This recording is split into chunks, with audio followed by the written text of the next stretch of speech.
wild. Like, I don't know, like Tom Cruise, for example. Yeah. You can't help but think that guy is a wacko if you don't know him, probably, or of like, I don't know if he's ever done public stuff.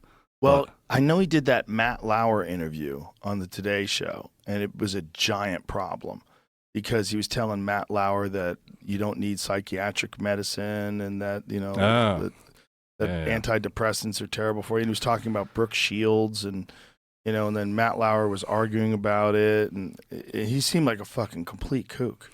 So is he like the head of Scientology, or like what is that? It seems like it. Yeah, there's another guy. I don't even know what it goes into that or what can be said about that without getting fucking assassinated. Well, there's the main guy, and then he's got this wife that seems to be missing. Oh, jeez. David Miscavige. Okay. So he's got this wife that there has been no sighting of her for like over a decade. Holy shit. Yeah, there's some weird shit going on. Like, Scientology is wild. Like, in my mind, I picture Tom Cruise in like an Emperor Palpatine hood, like walking around a palace of like Scientology people. And I'm assuming that's not what happens. I'm assuming it is. Okay. You never know. Did you ever see the time where he receives an award, some sort of like greatest human ever award? What? And he gets a like way bigger than the Olympic gold medal. It's like a fucking dinner plate, a gold dinner plate around his chest. Yeah. And they salute L. Ron Hubbard to LRH. Have you ever seen that? No, I haven't. It's leaked internal video of one of these celebrations. Whoever leaked it's dead for sure. Yeah, they killed that guy. Yeah. They threw him off the fucking Sea Org. Yeah. Fed up to the sharks. See if you can find that video because it's so bonkers. He gets this fucking award for being like a really good actor. So look at this. This is like Tom Cruise, the Freedom Medal of Honor of Valor. Freedom Medal of Valor. So I guess this is cell phone footage. Look, they're saluting.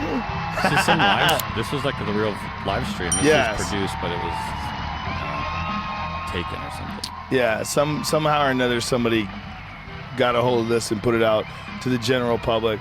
So David Miscavige is look at that fucking dinner plate he's got on his neck. He's giving the Freedom Medal of Valor to the Mission Impossible guy. And everyone's cheering. They salute each other, which is my favorite part.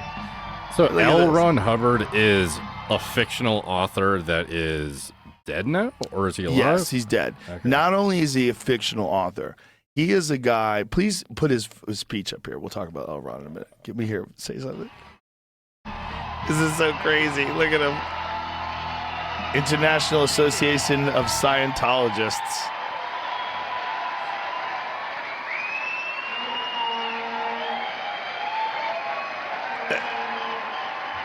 They got air horns and everything. So he's the top dog. Yeah, that's what I would think, yeah. Trying to skip ahead to 6 Yeah, how long do they cheer for? God, it might be like North Korea where you have to cheer or they kill you. Welcome. Really, really honored to be here. That was this whole speech. Thank you for your trust. Thank you for your confidence. Like, this is acting. Yeah. In me. I've personally been very privileged to see what you do. To help to protect, serve all of us. See, what's that mean? Protect and serve. Protect my fucking gay rumors. I don't know, but it's pretty kooky. But at the end of it, they salute L. Ron Hubbard and they say to LRH, and they all like point to his fucking photograph and they salute it, which is one of my favorite. There it is. Like, yeah, watch this. Watch this. All right. To LRH. They all stand up and salute. Oh, dude. Okay, so L. Ron Hubbard was not just a writer of fiction, but the single man who wrote the most fiction in human history. He has the most published words of any human that has ever lived. And if you ever read his stuff, this motherfucker never made a second draft in his life. They are terrible books, terrible stories. It's like the dumbest science fiction that you have ever read. Like some person with a mental illness is just rambling and writing all this stuff down. And I think he initially wrote for like those pulp magazines, like science fiction magazines back in the day, and then wound up writing Dianetics. And, Lawrence Wright covered him and the whole movement pretty extensively in Going Clear. I read the book, and there was a HBO documentary series on Going Clear, all about Scientology.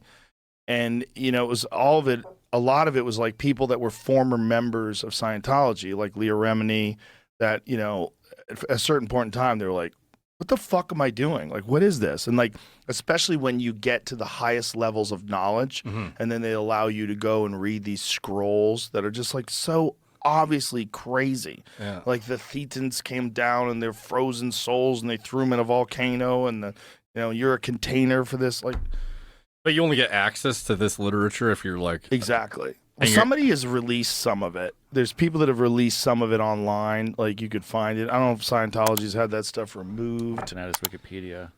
Okay, here it is.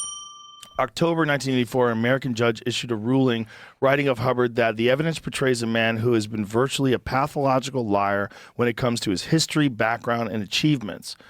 In private affirmations, Hubbard wrote to himself, "You can tell all the romantic tales you wish. You know which ones were lies. You are gallant and dashing and need to tell no lies at all. You have enough real experiences to make anecdotes forever. Stick to your true adventures. Or, if you wish, as you will, tell adventures which happened to others. People accept them better."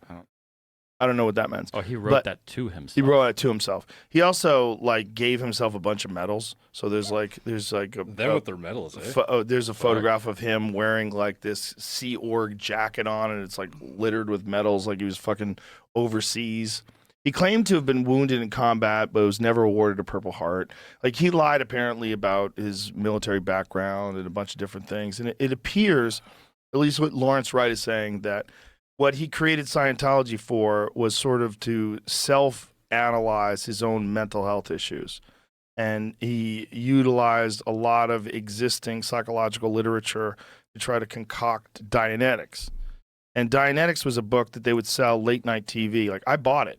And this was like 1994 when I was reading Anthony Robbins stuff, and I was always trying to better myself. So reading self-help shit. So I see this commercial for Dianetics. It's like, Dianetics, this book will unlock all the power of your mind. It's like the commercial had like a volcano and all this different shit. I'm like, oh, okay, I'll try that out. And for years after I ordered that book, I don't think I ever read it. I think I opened it up a couple times and I lost interest.